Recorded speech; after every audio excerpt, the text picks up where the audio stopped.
नमस्कार, मैं हूं चंद्रशेखर जोशी और आप देख रहे हैं अंतर्राष्ट्रीय खबरों का सबसे भरोसेमंद कार्यक्रम खबर दुनिया की। इस कार्यक्रम में हम आपको इस वक्त की बड़ी अंतर्राष्ट्रीय खबरें बताते हैं और दो महत्वपूर्ण खबरों पर अपने विशेषज्ञ मेहमान के साथ चर्चा करते हैं। आज के एपिसोड में हम चर्चा करेंगे कि अमेरिका और ईरान के बीच युद्ध का ताज़ा अपडेट क्या है, दोनों पक्षों की ओर से आ रहे बयान बातचीत और युद्ध के भविष्य को लेकर क्या संकेत दे रहे हैं। इस एपिसोड में हम आपको ये भी बताएंगे कि बालेंद्र शाह के नेतृत्व में नेपाल में नई सरकार का गठन हो गया है और हम चर्चा करेंगे कि बालेंद्र शाह के सामने आने वाले दिनों में प्रमुख चुनौतियां कौन सी हैं। साथ ही आपको बताएंगे रूस यूक्रेन युद्ध के मोर्चे से आ रही एक बड़ी खबर के बारे में। होंगी और भी महत्वपूर्ण और बड़ी अंतर्राष्ट्रीय खबरें, लेकिन आइए सबसे पहले आपको दिखाते हैं इस वक्त की अंतर्राष्ट्रीय हेडलाइंस। इजराइल ने ईरान पर किए नए सिरे से हमले शुरू। ट्रंप ने तेहरान को दी गई समय सीमा 10 दिन के लिए बढ़ाई। खाड़ी देशों को ईरान की नई चेतावनी, कहा अब अमेरिकियों के ठहरने वाले होटल भी होंगे निशाने पर।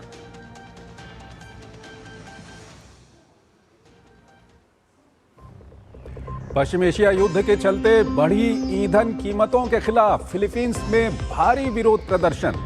श्रीलंका में ईंधन आपूर्ति के लिए राशनिंग सिस्टम लागू, गाड़ियों का कोटा तय, हर दूसरे दिन मिलेगा ईंधन।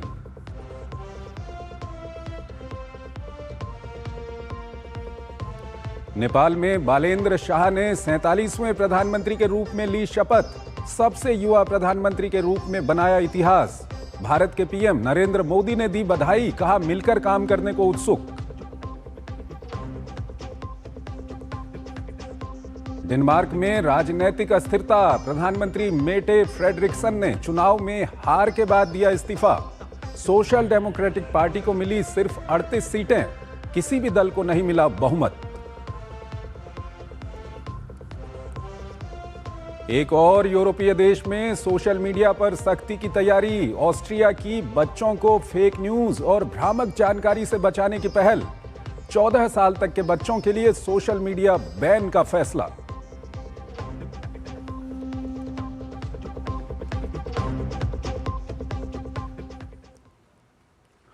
और आइए आपको पहली बड़ी खबर की ओर लिए चलते हैं। पश्चिम एशिया में भीषण युद्ध के बीच आप ये जरूर जानना चाहते होंगे कि आखिर ईरान किस रणनीति पर काम कर रहा है। लगातार अमेरिकी और इजरायली बमों के हमले झेलने के बाद भी ईरान अभी तक टूट क्यों नहीं रहा है। वहीं आप ये भी जानना चाहते होंगे कि अमेरिका और ईरान के बीच जो बातचीत की खबरें आ रही हैं उसकी हकीकत क्या है। इन सवालों के जवाब आपको हमारी इस रिपोर्ट में मिलेंगे। साथ ही आपको ये भी बताएंगे कि इस युद्ध का भविष्य किस ओर जा रहा है। फिर हम इस रिपोर्ट पर अपने विशेषज्ञ मेहमान के साथ चर्चा करेंगे। पहले आप ये रिपोर्ट देखिए। ईरान युद्ध 5वें हफ्ते में प्रवेश कर गया है और होर्मुज स्ट्रेट की नाकेबंदी और क्षेत्रीय देशों पर लगातार हमले से साफ होता जा रहा है कि तेहरान युद्ध का दायरा बढ़ाकर इसकी लागत को आसमान पर पहुंचाना चाहता है ताकि खाड़ी देश अपने सहयोगी अमेरिका पर युद्ध विराम के लिए दबाव डालें। अब तक के हमलों की तीव्रता से यही अंदाजा होता है कि संयुक्त अरब अमीरात पर ईरान की नजर सबसे अधिक टेढ़ी है। मीडिया रिपोर्टों से संकेत मिलता है कि युद्ध के पहले 2 हफ्तों में ईरान इजराइल के बजाय खाड़ी देशों को अधिक निशाना बनाता हुआ नजर आया है। इसका अंदाजा इस बात से लगाया जा सकता है कि शुरुआत के 11 दिनों में इजराइल पर 433 और अरब देशों पर 3100 हमले किए गए। इसमें ईरानी गुस्सों का सबसे अधिक शिकार यूएई को होना पड़ा है। गैस फील्ड, एयरपोर्ट, सैन्य ठिकानों समेत कई रणनीतिक स्थानों पर हमले हुए हैं। ईरान का कहना है कि अपनी रक्षा के लिए खाड़ी देशों में अमेरिकी ठिकानों को निशाना बनाना उसका अधिकार है। इन हमलों के कारण खाड़ी देशों को नुकसान उठाना पड़ रहा है। इसके जवाब में यूएई ने भी तेहरान के खिलाफ कड़ा रुख अपना लिया है और होर्मुज स्ट्रेट को सुरक्षित करने के लिए अमेरिका के नेतृत्व वाले प्रयासों में शामिल होने की धमकी दे डाली है। इस बीच ईरान ने खाड़ी देशों को अमेरिकी सैन्य कर्मियों को होटलों में नहीं ठहरने की धमकी दे डाली है। विदेश मंत्री अब्बास अराक्ची ने एक्स पर लिखा कि क्षेत्र में अमेरिकी ठिकानों और दूतावासों को निशाना बनाने के बाद अमेरिकी सैन्य कर्मियों को होटल में ठहराया गया है। साफ है कि ईरान का इरादा यही रुकने का नहीं है। शुक्रवार को भी जीसीसी के देशों कुवैत, यूएई, बहरीन, सऊदी अरब में हमले हुए। उधर ईरान द्वारा सीज फायर के प्रस्ताव को खारिज किए जाने के बावजूद राष्ट्रपति डोनाल्ड ट्रंप अपने बयान पर कायम हैं कि ईरान के साथ बातचीत हो रही है। उन्होंने आज खत्म हो रही हुर्मुज़ खुलवाने की समय सीमा को बढ़ाकर 10 दिन आगे बढ़ा दिया है, यानी अब डेडलाइन 6 अप्रैल हो गई है। इससे पहले उन्होंने सोमवार को रास्ता खुलवाने के लिए ईरान को 5 दिन का अल्टीमेटम दिया था। ट्रंप ने दावा किया है कि भरोसा जीतने के लिए ईरान ने 10 तेल टैंकरों को गुजरने देकर एक तोहफा दिया है। बातचीत की गंभीरता को दिखाने के लिए पाकिस्तानी झंडे वाले टैंकरों को जाने दिया। इस बीच जर्मनी ने भी पुष्टि की है कि अमेरिका और ईरान के बीच अप्रत्यक्ष बातचीत हो चुकी है। अब सीधी वार्ता की तैयारी की जा रही है। जर्मनी के विदेश मंत्री जोहान वाडेफुल ने कहा है कि ये बैठक बहुत जल्द पाकिस्तान में हो सकती है। इन दावों से यही लगता है कि ईरान भले ही प्रस्ताव को एक तरफा बताकर खारिज कर रहा हो, लेकिन इतना तो तय है कि कुछ चल रहा है। इस बीच इजराइल ने ईरान भर में वायु रक्षा प्रणालियों और मिसाइल प्रतिष्ठानों को निशाना बनाने का दावा किया है। इसमें समुद्री बारूदी सुरंग बनाने वाले कारखानों को नष्ट करने की भी बात शामिल है। उधर लेबनान में युद्ध भयावह होता जा रहा है। इजरायली सेना लेबनानी मोर्चे पर और अधिक सैनिकों की तैनाती पर विचार कर रही है।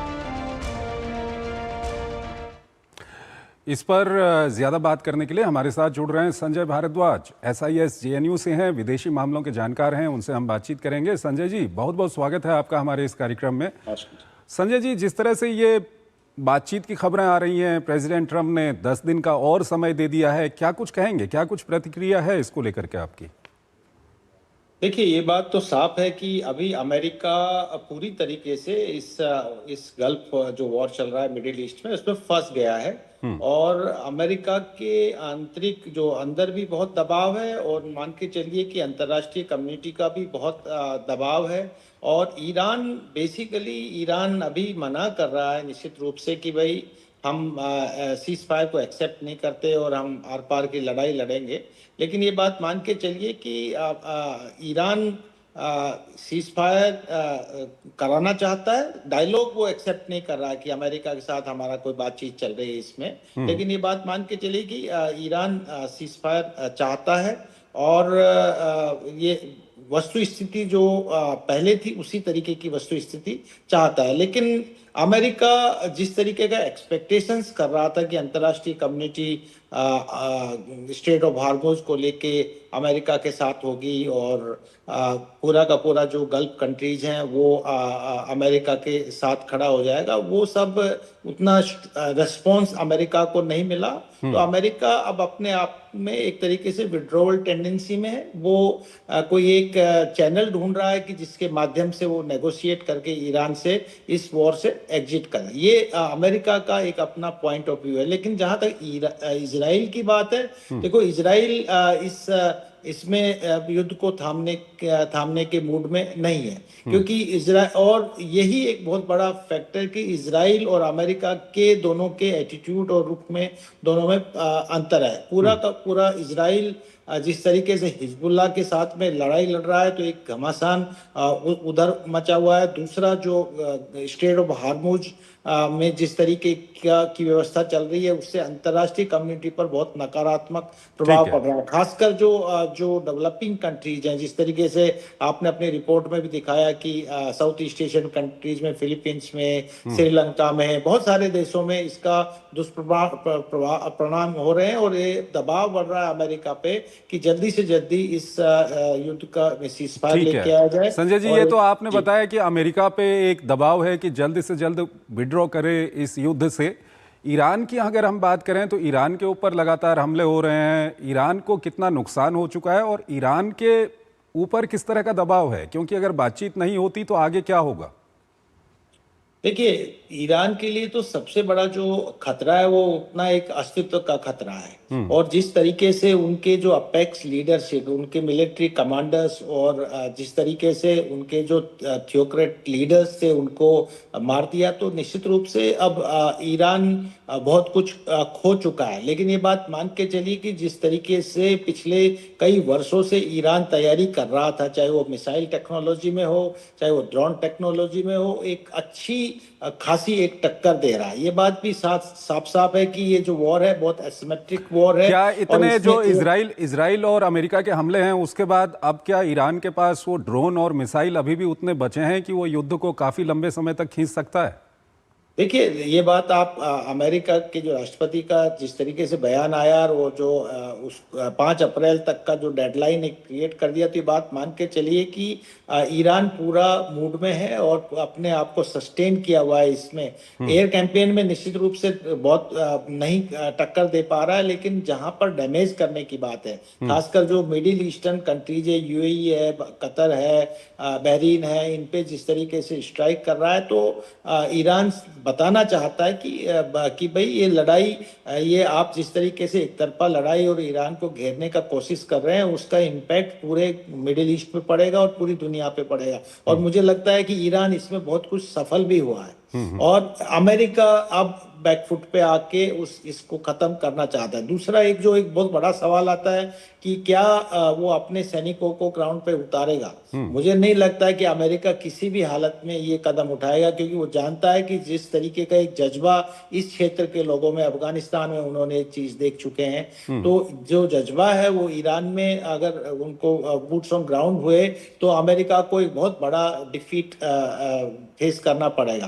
तो जी, ये जो सारा इक्वेशंस है ये बेसिकली। इसके अलावा सर अगर हम वहाँ लेबनान के मोर्चे की बात करें तो उसको लेकर के क्या कुछ आप कहेंगे, क्योंकि दक्षिणी लेबनान में खबर आ रही है कि वहाँ पर इजराइल की ग्राउंड फोर्सेज भी वहाँ पर ऑपरेशन चला रही हैं और काफ़ी लेबनान के फ्रंट पर भी काफ़ी भीषण बना हुआ है ये युद्ध। देखिए, वो तो जब से आप हमास के साथ में जो कॉन्फ्लिक्ट चल रहा था, उसी वक्त से जो प्रॉक्सीज हैं ईरान के, चाहे वो हुती हो चाहे हिजबुल्लाह हो, वो इजराइल के पहले टारगेट थे कि जो प्रॉक्सीज हैं और जो एक स्टेट है ईरान, इनसे सीधा सीधा इजराइल को खतरा है। तो इजराइल को जो एक अपॉर्चुनिटी मिला है कि अमेरिका इधर ईरान को संभाले और उधर जो प्रॉक्सीज हैं, खासकर जो हिजबुल्लाह है, जो एक बहुत स्ट्रांग रेसिस्टेंस, बहुत एक एलिट अपने आप में एक फोर्स, ये प्रॉक्सी है और इसको इंटरनल सपोर्ट भी लेबनान से बहुत ज़्यादा है। तो इजराइल चाह रहा है कि ये एक अपॉर्चुनिटी है, इसमें अगर ग्राउंड ऑपरेशन के माध्यम से दक्षिणी लेबनान में अगर हिजबुल्लाह को हमेशा के लिए ख़त्म कर दिया जाए, तो लगता है कि वो अपने आप को ज़्यादा महफूज और ज़्यादा सुरक्षित महसूस करेगा। लेकिन मुझे कहीं संभावना नहीं दिख रही। देखिए, दो ही चीज़ें बढ़ेगी इसमें, या तो पूरे मिडिल ईस्ट में माइग्रेशन बढ़ेगा और दूसरा जो टेररिज्म और रेडिकलाइजेशन बढ़ेगा। और उस जो अमेरिका और इजराइल जो ऑब्जेक्टिव्स जो अचीव करना चाहते हैं, उसमें बहुत कुछ हद तक उनको सफलता नहीं मिलेगी। देखिए, लीडरशिप वहां पर ईरान में चेंज होना बड़ा मुश्किल काम है। पूरा जो IRGC है वो एक आइडियोलॉजिकल थियोक्रेटिक माइंडसेट के साथ काम कर रहा है।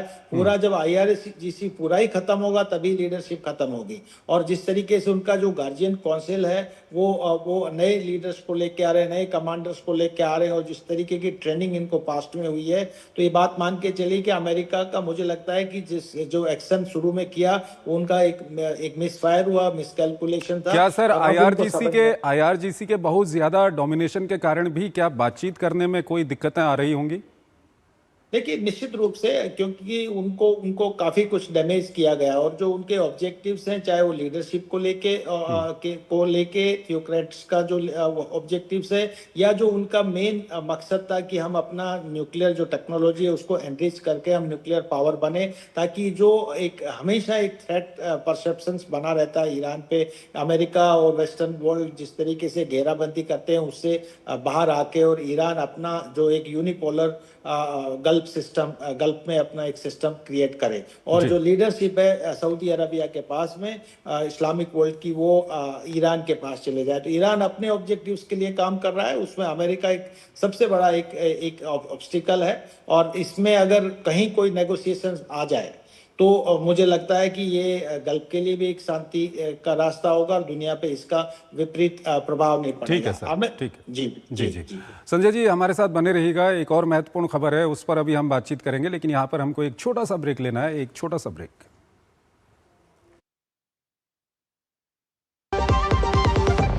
रामनवमी, याद आती है वो मर्यादा, वो जिम्मेदारी और वो विश्वास जो हर मजबूत निर्माण की नींव बनते हैं। मोंगिया स्टील, विश्वास की मजबूत नींव। रामनवमी की शुभकामनाएं। टर टर टर टर सिस्टर बीना का मैसेज आया है, अर्जेंट। लिखा है मेरे बच्चे के ट्रीटमेंट के लिए 1 लाख रुपए चाहिए डॉक्टर, तुरंत भेज दीजिए प्लीज। सिस्टर बीना, मैं पहले सिस्टर बीना को फोन करके पूछूंगी, फिर भेजूंगी, क्योंकि मैं मूर्ख नहीं हूँ। Well done doctor. यूपीआई कहता है अगर पहचान के व्यक्ति से भी ऐसे मैसेज आए तो हो सकता है कि उनके मैसेजिंग ऐप हैक्ड हो। तो पहले नॉर्मल कॉल करके चेक करो और कहो मैं मूर्ख नहीं हूँ। जाइए आप भी किसी का टेस्ट लीजिए। स्वागत है आपका। ब्रेक के बाद अगली महत्वपूर्ण खबर की ओर आपको लिए चलते हैं। नेपाल ने इतिहास रच दिया है। 35 साल के युवा बालेंद्र शाह ने नेपाल के सबसे युवा प्रधानमंत्री के रूप में शपथ ले ली है। ये नेपाल के इतिहास में पहली बार हो रहा है जब यहां बिना गठबंधन के सरकार बनी है। ये चुनाव नेपाल के जेन जी आंदोलन के बाद हुए हैं। इसका असर नेपाल की संसद पर भी दिख रहा है। यहां युवाओं के जोश की छाप पूरी सरकार पर दिख रही है। लेकिन बालेंद्र शाह के सामने पहाड़ जैसी चुनौती खड़ी हैं। आइए आपको पहले एक खास रिपोर्ट दिखाते हैं और फिर इस पर अपने विशेषज्ञ मेहमान से हम चर्चा करेंगे। म बालेन्द्र शाह नेपालको सार्वभौम सत्ता र राजकीय सत्ता नेपालको सार्वभौम सत्ता र राजकीय सत्ता बालेन की ताजपोशी के साथ नेपाल में एक नए युग की शुरुआत हो गई। शपथ ग्रहण समारोह का दिन और समय भी बेहद खास रहा।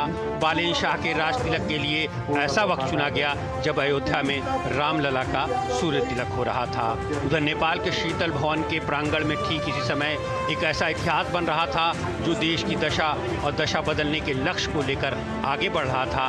रामनवमी के दिन नेपाल को बालेन शाह के रूप में ऐसा युवा प्रधानमंत्री मिला जिसने महज 35 साल की उम्र में सबसे युवा प्रधानमंत्री का इतिहास बना दिया। शपथ ग्रहण के लिए तय किया गया समय सिर्फ संयोग नहीं और मुहूर्त को ध्यान में रखकर नहीं बनाया गया था, बल्कि नेपाल में सदियों पुरानी सनातन परंपरा का बखूबी ध्यान रखा गया था। बहरहाल बालेन शाह के साथ आरएसपी के 15 मंत्रियों ने भी पद और गोपनीयता की शपथ ली, जिसमें 5 महिलाएं भी शामिल हैं। दरअसल शाह का उदय उस समय हुआ जब नेपाल की जनता लंबे समय से भ्रष्टाचार, भाई भतीजावाद और पारंपरिक राजनीतिक ढांचे से नाराज थी। जेनजी के आंदोलन के दौरान हुए विरोध प्रदर्शनों और बढ़ते जन आक्रोश के बीच बालेन ने खुद को बदलाव के प्रतीक के रूप में पेश किया, जिसको नेपाल की जनता का भरपूर समर्थन मिला। बदलाव के लिए शुरू हुए आंदोलन में बालेन ने अपने संगीत को खूब भुनाया। रैप गानों के जरिए उन्होंने सामाजिक असमानता और भ्रष्टाचार जैसे मुद्दों को उठाया। बालेन का एक मशहूर गाना नेपाल हंसे को विरोध प्रदर्शनों के दौरान युवाओं के बीच काफी लोकप्रिय हुआ, यहाँ तक कि ये गाना आंदोलन की आवाज बन गया। काठमांडू के मेयर रहते सख्त प्रशासनिक फैसलों और भ्रष्टाचार के खिलाफ कार्रवाई ने खूब सुर्खियां बटोरी। हालांकि इस दौरान अवैध निर्माण पर चलाए गए उनके बुलडोजर अभियान को काफी आलोचना भी झेलनी पड़ी। जेनजी आंदोलन के बाद हुए आम चुनाव में बालेन शाह ने राष्ट्रीय स्वतंत्र पार्टी के साथ मिलकर चुनाव लड़ा और निर्णायक जीत हासिल की। उन्होंने अपने चुनाव अभियानों में भ्रष्टाचार मुक्त शासन, न्यायिक सुधार और लाखों रोजगार सृजित करने जैसे कई बड़े वायदे किए हैं। हालांकि विशेषज्ञों का मानना है कि आर्थिक चुनौतियों के बीच 4 साल पुरानी पार्टी के लिए वादों को पूरा करना आसान नहीं होगा। बहरहाल रैपर से राजनेता बने बालेन शाह ने प्रधानमंत्री पद की शपथ तो ले ली है, लेकिन अहम मोड़ पर खड़ी देश की सियासत में आगे चुनौतियां भी कम नहीं है। बालेन शाह के नए प्रधानमंत्री बनने के बाद भारत के प्रधानमंत्री नरेंद्र मोदी ने उन्हें बधाई दी है।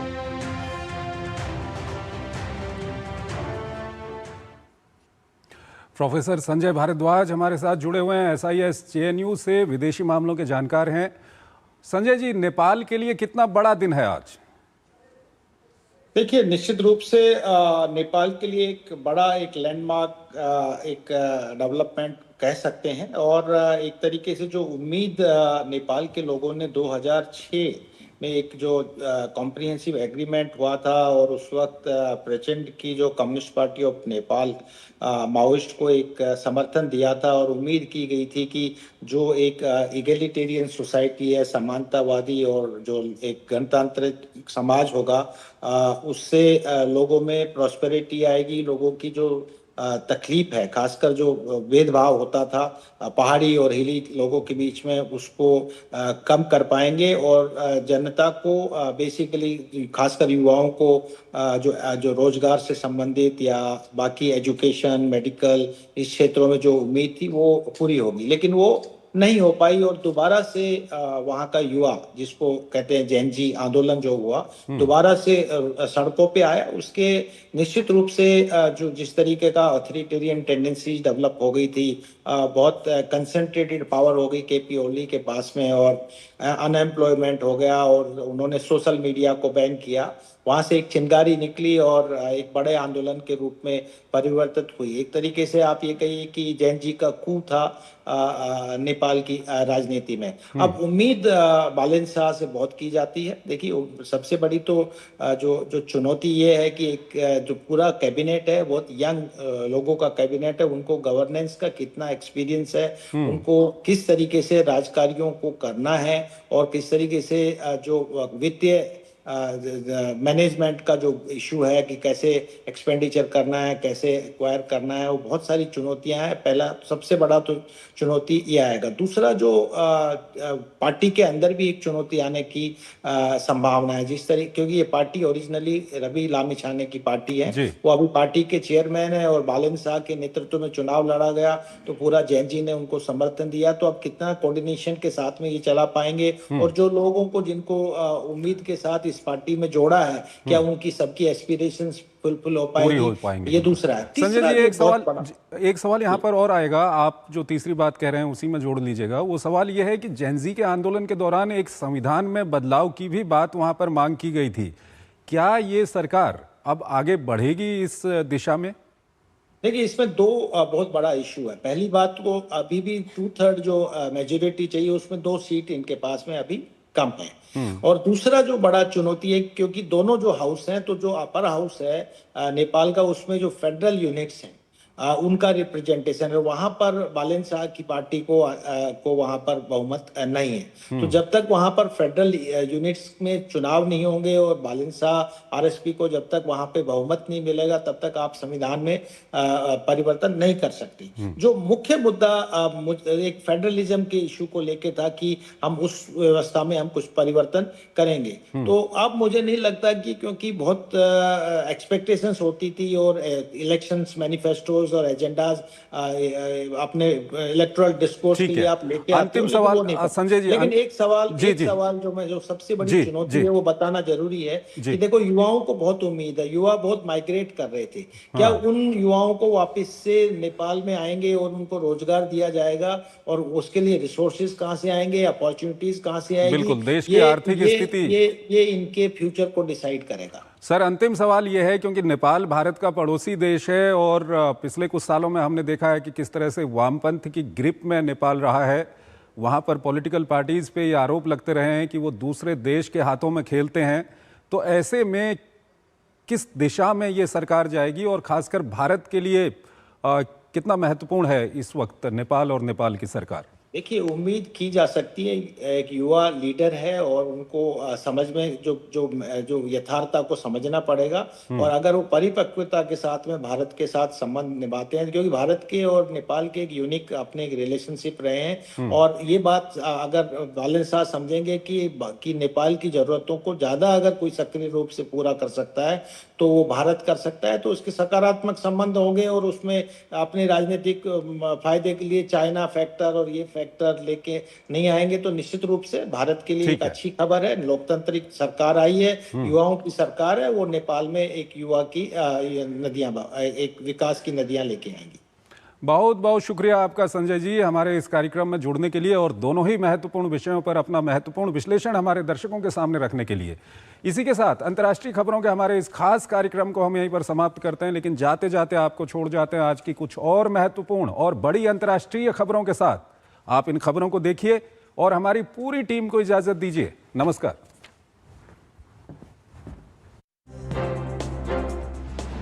अमेरिका ने यूक्रेन युद्ध को खत्म करने के लिए एक नया प्रस्ताव रखा है। इसके तहत डोनबास का पूरा इलाका रूस को सौंपने के बदले अमेरिका यूक्रेन को मजबूत सुरक्षा गारंटी देगा। यूक्रेनी राष्ट्रपति वोलोदिमीर ज़ेलेंस्की ने एक समाचार एजेंसी को दिए इंटरव्यू में ये खुलासा किया है। उन्होंने कहा कि ट्रंप प्रशासन यूक्रेन रूस युद्ध को जल्द खत्म करने के लिए कीव पर भारी दबाव डाल रहा है। अमेरिका के राष्ट्रपति डोनाल्ड ट्रंप ने कर्मचारियों की कमी को दूर करने के लिए 50,000 परिवहन सुरक्षा प्रशासन यानी TSA कर्मचारियों को वेतन देने के लिए कार्यकारी आदेश लाने की घोषणा की है। गृह सुरक्षा विभाग के अनुसार फंडिंग विवाद और आंशिक शटडाउन के कारण सैकड़ों सुरक्षाकर्मी इस्तीफा दे चुके हैं, जिससे देश भर में हवाई यात्रा प्रभावित हो रही है। अमेरिका के राष्ट्रपति डोनाल्ड ट्रंप के हस्ताक्षर जल्द अमेरिकी करेंसी पर दिखाई देंगे। ये फैसला अमेरिकी ट्रेजरी ने लिया है। ट्रंप के हस्ताक्षर ट्रेजरी सेक्रेटरी स्कॉट बेसेंट के हस्ताक्षर के साथ नोट पर होंगे। ये बदलाव अमेरिका की आजादी के 250 साल पूरे होने के मौके पर किया जा रहा है। ये अमेरिका के इतिहास में पहली बार होगा जब किसी पद पर आसीन राष्ट्रपति के साइन करेंसी पर अंकित किए जाएंगे। इससे पहले इसी महीने एक फेडरल आर्ट्स कमीशन ने ट्रंप की तस्वीर वाले 24 कैरेट गोल्ड स्मारक सिक्के के डिजाइन को भी मंजूरी दी है। वेनेजुएला के पूर्व राष्ट्रपति निकोलस मादुरो को मादक पदार्थों की तस्करी के मामले में सुनवाई के लिए गुरुवार को न्यूयॉर्क के एक कोर्ट में पेश किया गया। ये सुनवाई जनवरी में हुई उनकी पेशी के बाद पहली बार हो रही है। मादुरो और उनकी पत्नी सिलिया फ्लोरेस पर मादक पदार्थों की तस्करी रोकने वाले कई लोगों के अपहरण, मारपीट और हत्या के भी आरोप हैं। मामले में दोषी करार दिए जाने पर उन्हें आजीवन कारावास की सजा हो सकती है। म्यांमार के सैन्य शासकों ने शुक्रवार को होने वाले देश के वार्षिक शक्ति प्रदर्शन से पहले सैन्य नेतृत्व में बदलाव के संकेत दिए हैं, जिससे रक्षा प्रमुख मिन आंग ह्वाइंग के राष्ट्रपति बनने का रास्ता साफ हो सकता है। म्यांमार की सरकारी मीडिया के अनुसार सैन्य समर्थक दलों के सांसद अगले सप्ताह राष्ट्रपति के चयन की प्रक्रिया शुरू करने वाले हैं। बता दें कि पिछले वर्ष म्यांमार के कार्यवाहक राष्ट्रपति मिंत स्वे के निधन के बाद से मिन आंग ह्वाइंग कार्यवाहक राष्ट्रपति हैं। डेनमार्क के प्रधानमंत्री मैटे फ्रेडरिक्सन ने आम चुनाव में हार के बाद इस्तीफा दे दिया है। बुधवार को मतगणना में उनकी सोशल डेमोक्रेटिक पार्टी को महज 38 सीटें मिली। हालांकि अभी वहां किसी भी पार्टी को बहुमत हासिल नहीं हुआ है। मेटे जून 2019 से डेनमार्क की प्रधानमंत्री थीं और 2022 में दोबारा सत्ता में लौटी थीं।